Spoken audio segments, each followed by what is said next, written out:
et j'espère que vous allez bien aujourd'hui. J'aimerais bien dire que la semaine prochaine, nous espérons ouvrir à nouveau l'église à 10h30 dimanche prochain, le 6 septembre. Et nous allons aussi faire un repas chez nous après. Et donc, si vous voulez contribuer quelque chose à ce repas, prenez contact avec ma femme Sylvia. On peut se fixer toutes sortes d'objectifs dans la vie. Nous voyons des personnes qui font des exploits par leur détermination. Pour certaines personnes, ce sont des buts financiers. Elles ont voulu devenir riches et ils ont réussi. D'autres ont désiré être un champion sportif et ils ont réussi. Pour d'autres, c'est le but d'être excellent dans une discipline comme les maths, l'architecture, la science ou la cuisine. D'autres personnes souhaitent tout simplement être mariées et avoir des enfants, avoir une belle maison. Quant à Paul, nous voyons l'objectif de sa vie dans ce passage de Philippiens 3, 7 à 14. Et dans ce passage, nous allons lire, Paul dit clairement que son but était de connaître Christ. Alors aujourd'hui, nous voulons finir notre série de messages sur l'idée de suivre Christ en tant que disciple. Mais suivre Christ veut dire surtout désirer à le connaître. En fait, le disciple devrait avoir une passion de connaître Christ. Et donc, lisons ce passage, à partir du verset 7, Philippiens 3, verset 7. Mais ce qui était pour moi un gain, j'ai considéré comme une perte à cause du Christ. Et même je considère tout comme une perte à cause de l'excellence de la connaissance du Christ Jésus mon Seigneur. À cause de lui, j'ai accepté de tout perdre et je considère tout comme des ordures afin de gagner Christ et d'être trouvé en lui, non avec une justice qui sera la mienne et qui viendrait de la loi, mais avec la justice qui est obtenue par la foi en Christ. Une justice provenant de Dieu et fondée sur la foi. Mon but est de le connaître, lui, ainsi que la puissance de sa résurrection et la communion de ses souffrances en devenant conforme à lui dans sa mort pour parvenir, si possible, à la résurrection d'entre les morts. Ce n'est pas que j'ai déjà remporté le prix ou que j'ai déjà atteint la perfection, mais je poursuis ma course afin de le saisir, puisque moi aussi j'étais saisi par le Christ Jésus. Frère, pour moi-même, je n'estime pas encore avoir saisi le prix, mais je fais une chose, oubliant ce qui est en arrière et tendant vers ce qui est en avant. Je cours vers le but pour obtenir le prix de la vocation céleste de Dieu en Christ Jésus. Et que le Seigneur ajoute sa bénédiction à sa parole. Et le disciple devrait avoir une passion de connaître Christ. C'est en quelque sorte, lui, le but. Et donc, Paul dit que ça commence dans la grâce de Dieu. Connaître Christ commence dans la grâce de Dieu. Dans ces versets, Paul explique une partie de ce qu'il veut dire par connaître Christ, dans les versets 7 à 9. C'est trouver la justice qui vient à travers la foi en Christ. Mais qu'est-ce que Paul veut dire par cela? Paul nous a expliqué son passé dans les versets 5 et 6, où il parle justement de tous les avantages qu'il avait comme juif. Il était circoncis le 8e jour de la tribu de Benjamin, hébreu né d'Hébreu. Paul était quelqu'un qui était pur de race au niveau des Juifs. Il était même d'une tribu qui était très respectée parce que cette tribu est restée fidèle, plus ou moins à Dieu. Cette tribu ne faisait pas partie des 10 tribus qui avaient justement quitté les rois davidiques. Et donc, c'était une tribu qui était bien respectée. Et dit, quant à la loi, il était un pharisien. Les pharisiens étaient ceux qui observaient le plus strictement la loi. Et quant aux zèles, ils persécutaient l'Église. Donc, Paul décrit son passé en tant que juif. Et il dit, et tout ce qui était pour moi un gain, maintenant, je le considère comme une perte. Donc, Paul était obligé de tout perdre afin de trouver la vraie vie avec Dieu. La vie d'un disciple commence par une compréhension de l'incapacité humaine pour obtenir une relation avec Dieu par les bonnes œuvres. Nous avons besoin de la justice qui vient de Dieu, non pas notre propre justice. Et donc, cette justice commence en admettant notre culpabilité, notre incapacité. Nous obtenons la justice ou la déclaration d'innocence par notre foi dans le sacrifice de Christ sur la croix. Il n'y a pas d'autre moyen. Paul considère son passé comme une perte. Ce terme est employé pour décrire les pertes d'une entreprise. Et Paul veut qu'on se rende compte que l'homme arrive à Dieu par la foi et non pas par les œuvres. Et donc, si nous voulons connaître Christ en tant que disciple, il faut commencer avec une justice qui vient de Dieu, une justice qui n'est pas la nôtre, une justice qui nous est accordée dans la grâce de Dieu. Les frères Wesley, John et Charles, étaient parmi les fondateurs de l'Église méthodiste. Charles a écrit autour de 9000 cantiques. Il écrit quelques cantiques que nous chantons, « Seigneur, que n'ai-je 1000 voix ». L'un de mes chants ou cantiques préférés, « Dans ton amour divin ». Et aussi « Brisant ces liens funèbres ». Mais ces hommes étaient religieux au début, mais sans être vraiment chrétiens. Ils sont allés en Amérique par bateau pour convertir les Indiens. Pendant le voyage, il se lève une grande tempête. Et dans ce même bateau, il y avait des frères moraves, une croyance, on peut dire, évangélique. Et ces gens ne montraient aucun signe de crainte pendant toute la tempête. Ils chantaient des cantiques de louange. Et quand les frères Wesley ont demandé au pasteur des Moraves comment ils ont pu rester si calmes, le pasteur dit, nous savons, si Dieu prenait notre vie, nous irions au ciel. Ces deux frères ne resteraient pas longtemps dans les colonies, ils ne resteraient qu'un an. Ils cherchaient à faire quelque chose pour obtenir la faveur de Dieu. Charles dirait qu'il est allé prêcher aux Indiens pour sauver son âme. Et John Wesley dirait plus tard, je suis allé en Amérique pour convertir les Indiens, mais oh, qui me convertira. Oh, qui me convertira. C'était par la suite, en lisant le commentaire de Martin Luther sur l'Épître aux Galates, que Charles comprendrait le salut par la foi dans l'œuvre de Christ. L'homme est justifié par sa foi en Christ.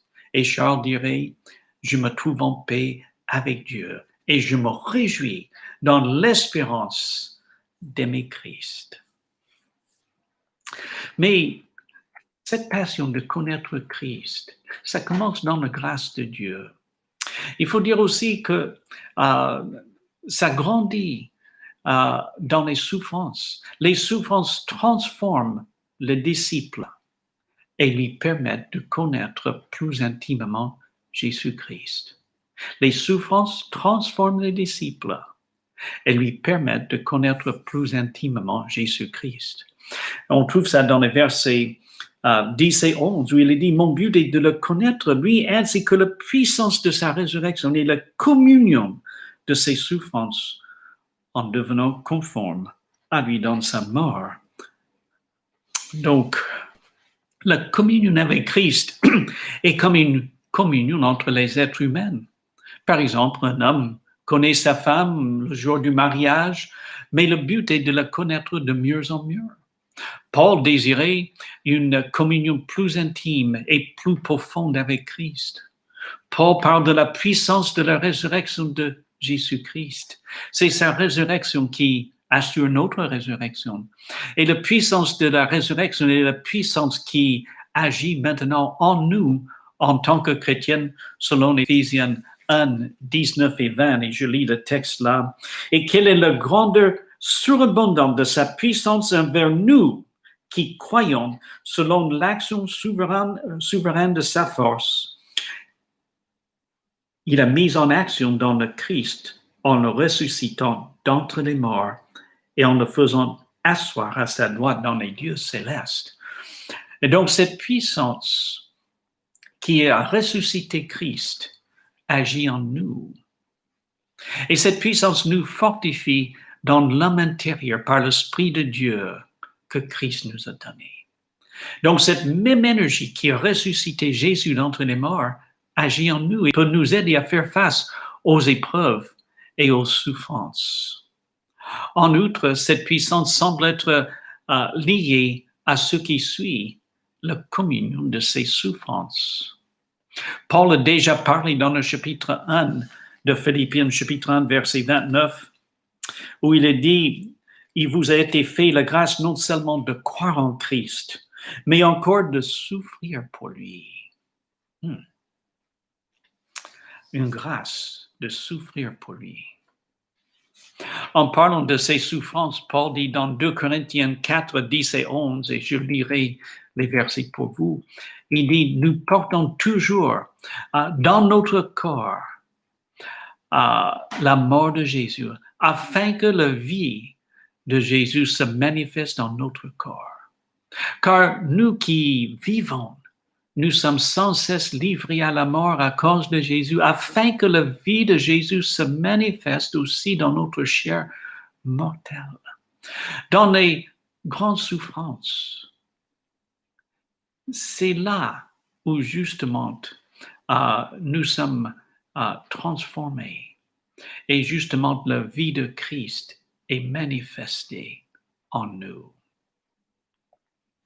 Et donc, la souffrance est souvent ce qui nous transforme, afin que nous soyons conformes à l'image de Jésus-Christ.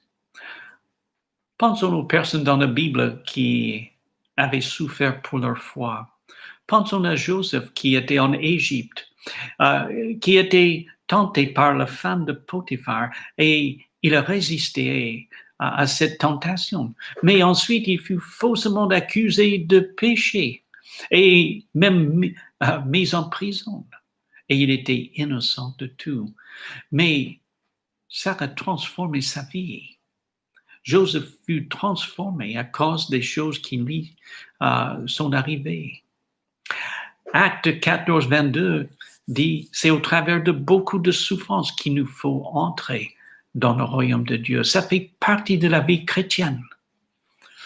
D'autre part, le corps détériore à travers les souffrances, mais l'Esprit de Dieu transforme l'homme intérieur à l'image de Jésus-Christ. J'ai vu certaines personnes au fil des années qui ont été transformées par leur souffrance physique ou par une épreuve familiale. Au verset 11, Paul exprime dans son humilité, si je puis, justement, si possible, pour parvenir si possible à la résurrection d'entre les morts. Je ne pense pas que Paul mettait en doute le fait d'arriver au ciel, mais il exprime son humilité ici. Il ne veut pas présumer sur la grâce de Dieu, car il reconnaît qu'il n'a pas de mérite de lui-même. Le chrétien vit dans une période de temps marquée par les souffrances, et le disciple de Christ ne veut pas souffrir pour rien. Il veut être transformé par ses souffrances. Alors, des fois, on déteste les souffrances. On ne les veut pas. Mais quand nous souffrons, plutôt que nous plaindre, demandons, Père, qu'est-ce que tu veux m'apprendre? Qu'est-ce que tu veux m'apprendre? Un pasteur raconte, un homme a perdu la vue lors d'une fusillade d'un trafic de drogue qui a mal tourné. Cet aveuglement a rendu cet homme humble et il a conduit à une transformation spirituelle. En faisant référence à cette expérience, cet homme dit, j'ai payé un prix très élevé, mais je dois dire que ça en valait la peine. J'ai finalement obtenu ce qui donne de la valeur à ma vie. Si vous souffrez dans votre travail, il faut se rappeler que Dieu veut vous transformer. Si vous souffrez dans votre mariage, Dieu veut vous transformer. Si vous avez des problèmes de santé, Dieu veut vous transformer. Alors gardons en tête toujours, Dieu veut me transformer à travers ce qui m'arrive, pour que j'entre plus profondément dans une communion avec notre Seigneur, que je connais davantage la puissance de sa résurrection. Et donc, connaître Christ d'une manière plus intime, oui, ça nécessite la souffrance. Mais reconnaissons aussi, il est nécessaire de poursuivre avec ardeur toute notre vie le but de pleinement connaître Christ. Alors, poursuivons avec ardeur ce but de pleinement connaître Christ. Paul décrit sa conversion comme étant saisi par Christ. C'est un moment de grâce où il a compris son péché et son besoin du pardon. Et maintenant, il essaie de saisir Christ, de le connaître pleinement. Paul admet qu'il ne connaît pas vraiment pleinement Christ. Dans le christianisme évangélique dont nous faisons partie, nous avons donné l'idée que venir à Christ pour le salut et le pardon est presque le but final de la vie chrétienne. Ce n'est pas la fin de la course, mes amis, mais simplement le début. Paul, le plus grand des apôtres, dit qu'il n'a pas encore obtenu le prix, obtenir la perfection et la pleine connaissance de Jésus-Christ, mais il le poursuit avec zèle. Certains chrétiens d'origine juive, les judaïsants, enseignaient en se faisant circoncire et en observant la loi, on pouvait arriver à la perfection. Non, pas du tout.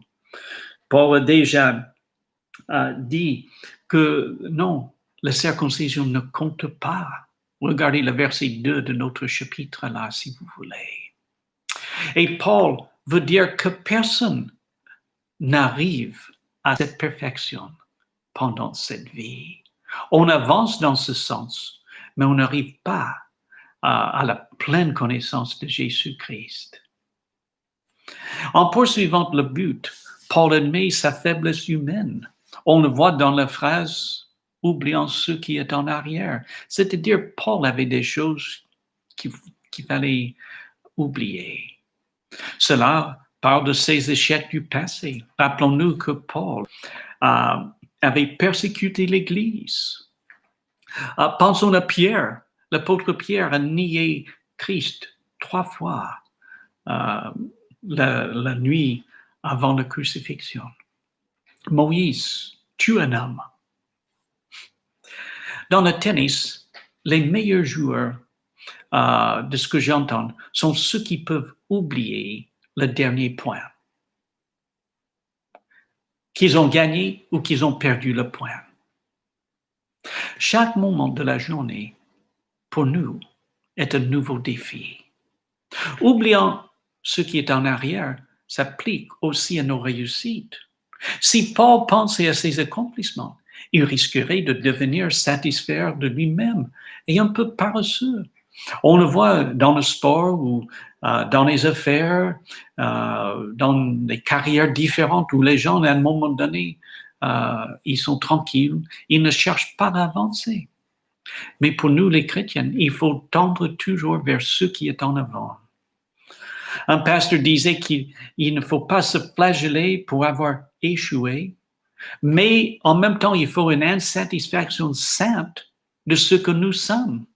Et il faut une soif d'avancer, pas à pas avec Christ, de connaître intimement Jésus-Christ. Et nous voyons dans le verset 14, je cours vers le but. Ça indique la ligne d'arrivée. Et Paul court vers ce but. Ses yeux sont fixés sur la ligne d'arrivée. Et quand on court dans une course, qu'est-ce que l'entraîneur enseigne à ses coureurs à l'égard des autres? Ne regardez pas en arrière ou vers les autres, mais tendez vers la ligne d'arrivée. Comme les coureurs montrent l'attention et l'effort sur le visage, il faut tendre vers la ligne d'arrivée en donnant tous nos efforts pour bien finir.